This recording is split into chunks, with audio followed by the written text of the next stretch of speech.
We want you to know. Case of Irene Cortez raises the question, was it a tragic accident or a premeditated killing of a devoted mother? It's often said that a woman betrayed can commit unexpected and desperate acts with revenge that is cold and merciless. But what happens when the roles are reversed, when it's a man who feels wronged? Some argue that an angry man may lash out physically, turn to alcohol, or do both. However, men, typically seen as less vengeful, can sometimes devise more calculated forms of retaliation. Irene Cortez, a Spanish national who met a mysterious fate while vacationing in Colombia, found herself at the heart of such a mystery.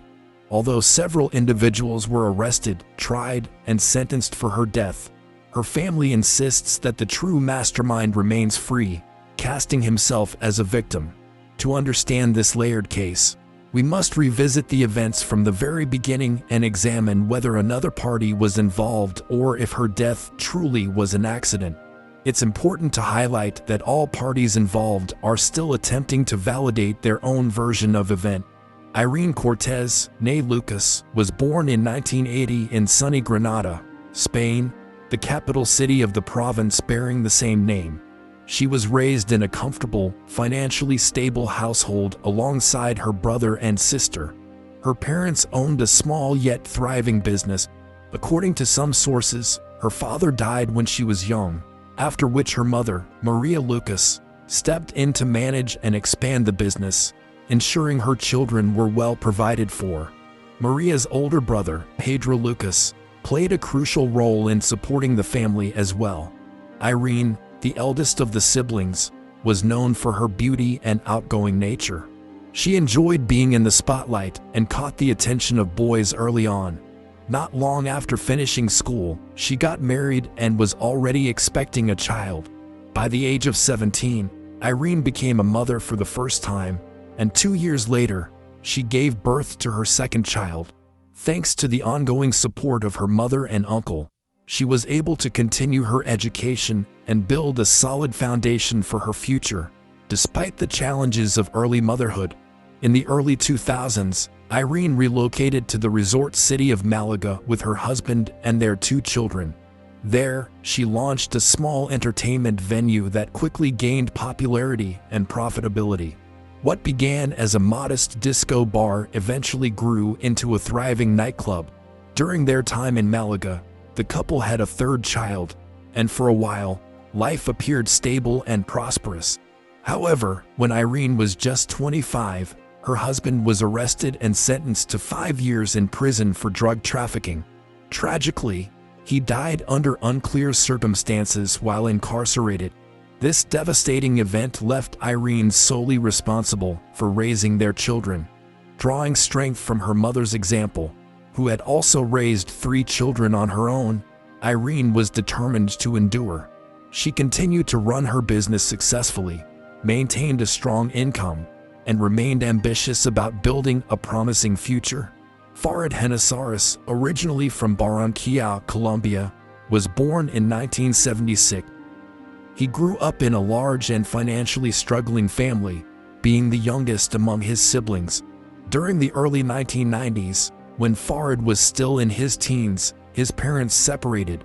By then, his older siblings had already moved out, and Farid remained with his mother. In 2001, at the age of 25, he and his elderly mother relocated to Spain in hopes of a better future. They settled in Malaga, where Farid took on any work he could find to support them both. By 2005, Farid found employment as a waiter at a nightclub owned by Irene. Irene quickly took notice of Farid's dedication and reliability, and was also drawn to him romantically. Farid reciprocated her interest, doing everything he could to win her favor. At the time, Irene's husband was in prison, and although she intended to divorce him, his unexpected death prevented that from happening.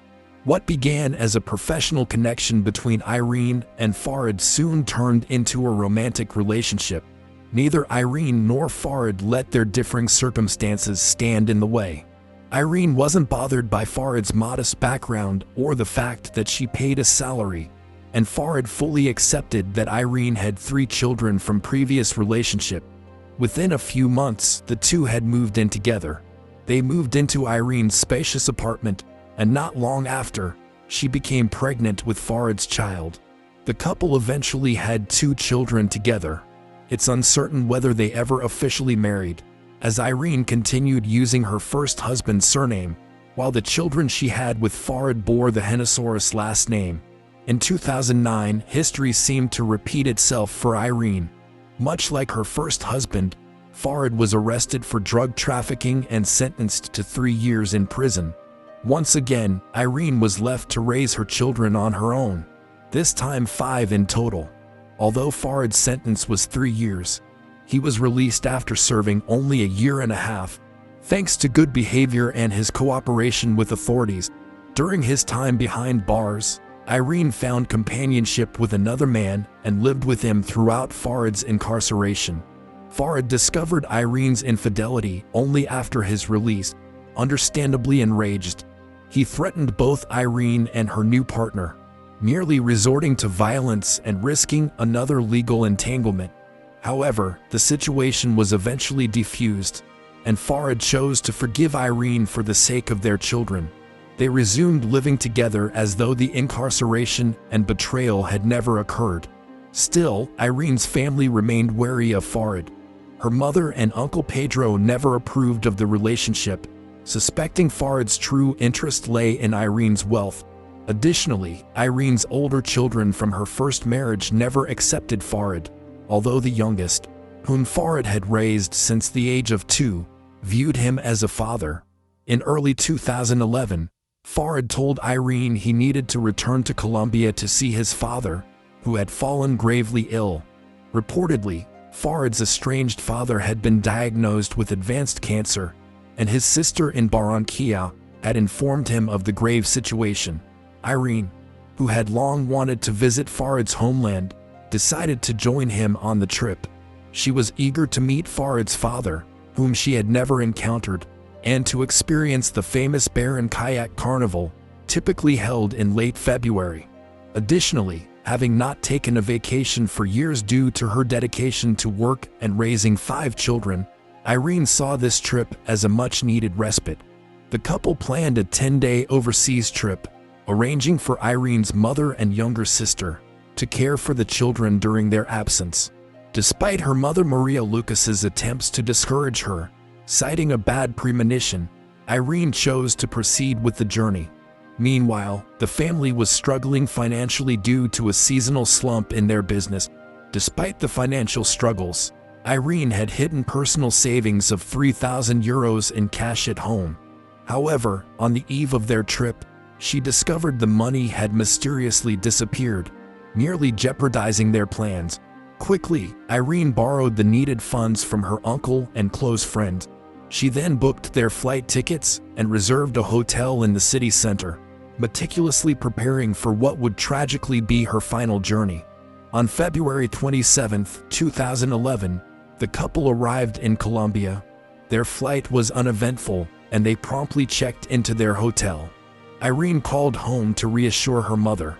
However, just 2 days later, Farid informed Irene's eldest son, who was 14 at the time of her death. Initially, Farid described it as an accident, but it soon emerged that Irene had been murdered during a robbery at an entertainment venue in Barranquilla. The case quickly captured significant media attention across Colombia. The official story claimed that Irene, a Spanish tourist, was killed by robbers who then fled the scene, prompting a citywide police search. However, the details of the robbery and murder raised doubts. The attackers didn't seem interested in theft. Instead, they shot Irene directly in the heart before fleeing hurriedly. Police and local media quickly arrived at the scene. Although Farid witnessed the shooting, during a press interview he appeared unusually calm, not matching the typical image of a devastated widower. The Spanish embassy in Bogotá confirmed Irene's murder and stated that her remains would be repatriated once the investigations concluded. The exact events of the night of March 2nd remain unclear and under investigation. Meanwhile, authorities are actively pursuing those responsible for the brutal crime.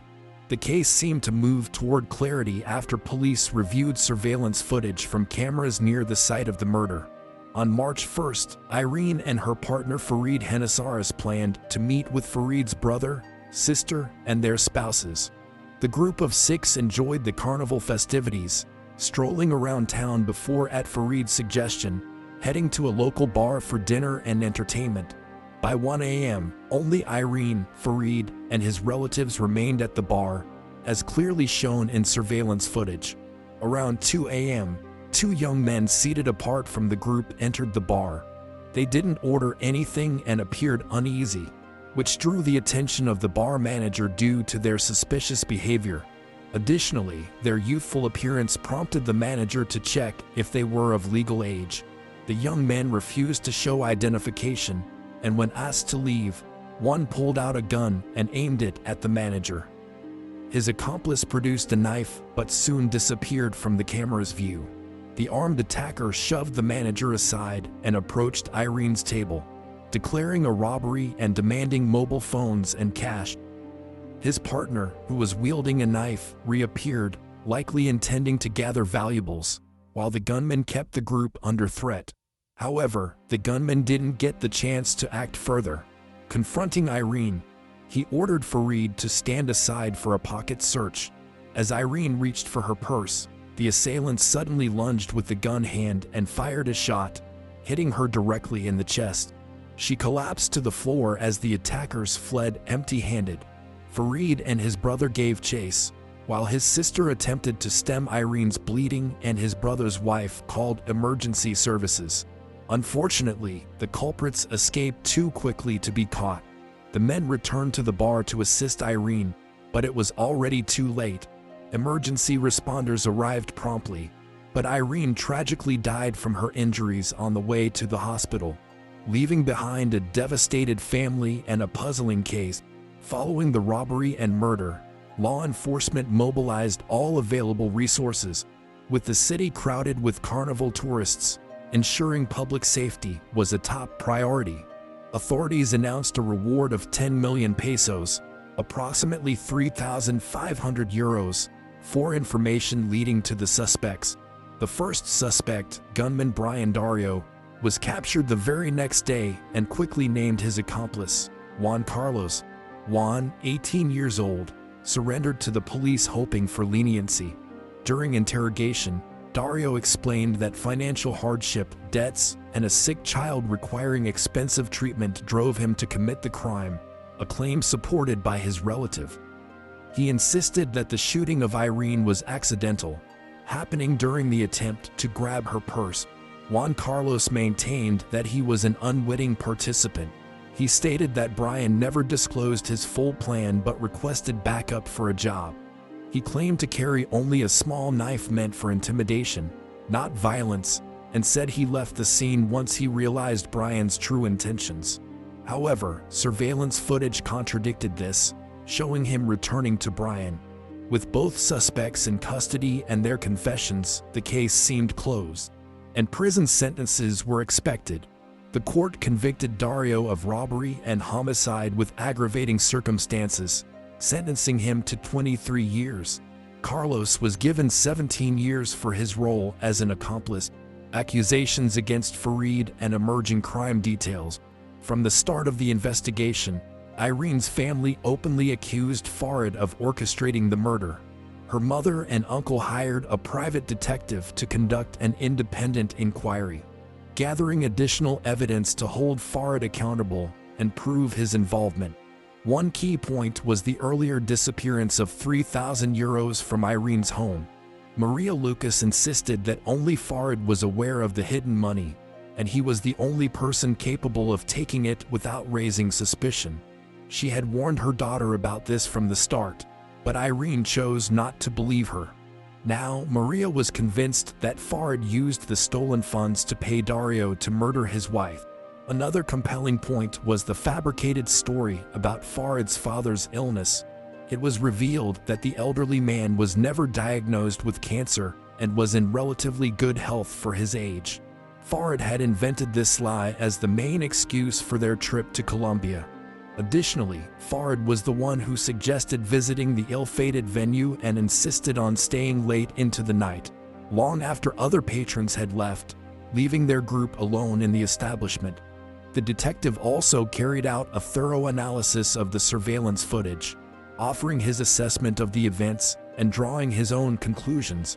The detective observed unusual behavior from the criminals. One appeared visibly frightened and seemed confused about what was happening, while Brian confidently approached the group, came up to Farid, and grabbed him without directly threatening him with the gun. It gave the impression that the men were familiar with each other and acted in coordination. Then, in a strange move, Farid positioned himself behind Irene, who was seated at the table. As Irene reached into her bag for her wallet, the gunman glanced at Farid, seemingly waiting for a signal. It's unclear whether Farid actually gave any signal, as both he and Irene had their backs to the camera. After the shot was fired, Farid pursued the assailant, but the experts speculated that he may have deliberately allowed the shooter to escape. However, this opinion is debatable, given that Brian was armed with a gun and Farid could have reasonably feared for his own safety. Questions also arose about Farid's behavior after Irene was declared dead. He willingly gave interviews to reporters, openly discussing the details of the incident, yet he didn't appear genuinely upset or devastated. Another puzzling detail was why, following the tragedy, Farid chose to call Irene's 14-year-old son, not her mother, uncle, or any adult relatives to inform him about his mother's death. According to Maria Lucas, Farid's intention was to personally inflict emotional pain on the teenager as punishment for not recognizing his authority as a stepfather and for showing him disrespect.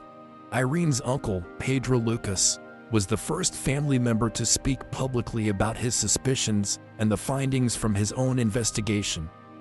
He firmly believed that Farid had premeditated the trip, essentially setting a trap for Irene. The money stolen from her was allegedly used to pay a hired assassin, and after her death, Farid planned to gain custody of the children and take control of Irene's business. Farid's mother refused to quietly accept the accusations against her son and publicly defended him. She insisted that Farid was deeply in love with Irene and her children and would never have harmed her.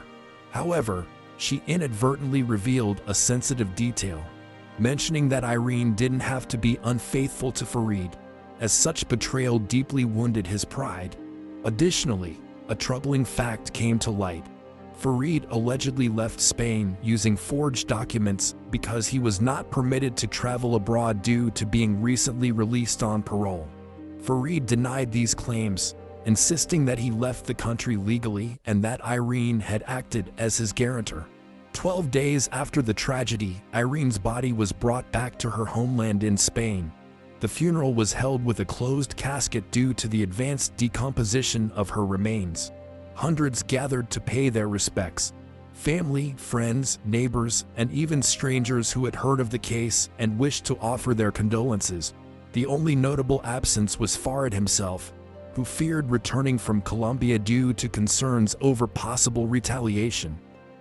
He claimed that Irene's relatives had repeatedly threatened both him and his elderly mother. Because of this, before traveling back to Spain, he planned to seek protection from the authorities.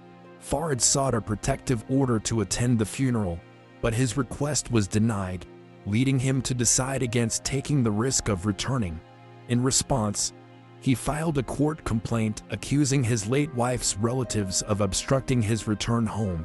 However, Maria and Pedro Lucas refuted these allegations, insisting their priority was ensuring Farid faced trial in Spain. Amid these new developments and accusations, further investigations and court proceedings were launched. Dario and Carlos, already imprisoned in Colombia, were questioned about any connection to Farid and whether there had been a planned conspiracy. Despite this, Brian firmly denied any such involvement, maintaining that the murder was an unintended outcome of a botched robbery attempt. Brian insisted he had never met Farid before, much less been hired as a hitman to kill his wife. The accusations seemed largely speculative, lacking concrete evidence of premeditation or a contract killing, relying mostly on assumptions and interpretations of the surveillance footage. Brian also admitted he was under the influence of alcohol and drugs that night, which explained his unclear memory of the events. Meanwhile, Carlos maintained that Brian never involved him in any plans, and that the events at the bar shocked him just as much as everyone else. Juan appeared truthful, but Brian's account, the one who fired the shot, raised suspicions. Consider this: although he botched the robbery and ended up in prison, his sick child still received the costly treatment needed. Brian claimed that generous strangers, upon learning his motive, helped fund his child's care. However, the Lucas family's lawyers argued that the €3,000 stolen from Irene, which Farid supposedly paid to have her killed, was actually used for that treatment. They suggested Brian agreed to take the fall and serve time in prison to protect his child, while secretly funneling the money to his wife. This version, however, was never substantiated. Genosaurus chose to return to Spain only after securing a court order that guaranteed his safety. Several months had passed since the tragedy, and the media storm had calmed down. Upon his return, Genosaurus claimed to bring evidence supporting his innocence in his wife's murder. He stated that his primary reason for coming back was to care for the children he shared with Irene, who had been looked after by her relatives during his absence. 6 months later, Farid gave a major interview revealing that he had lost nearly everything. He was unemployed, his passport had been revoked, preventing him from leaving the country, and to make matters worse, his friends had abandoned him. Additionally, Irene's mother and uncle barred him from seeing his children. Genosaurus frequently clashed with Maria and Pedro Lucas in court, accusing them of threatening him while they sought to prove his role in Irene's murder. However, neither party was able to provide solid evidence to support their accusations. In the end, the children stayed under the care of their grandmother and uncle, and the widower was denied any rights to his late wife's estate.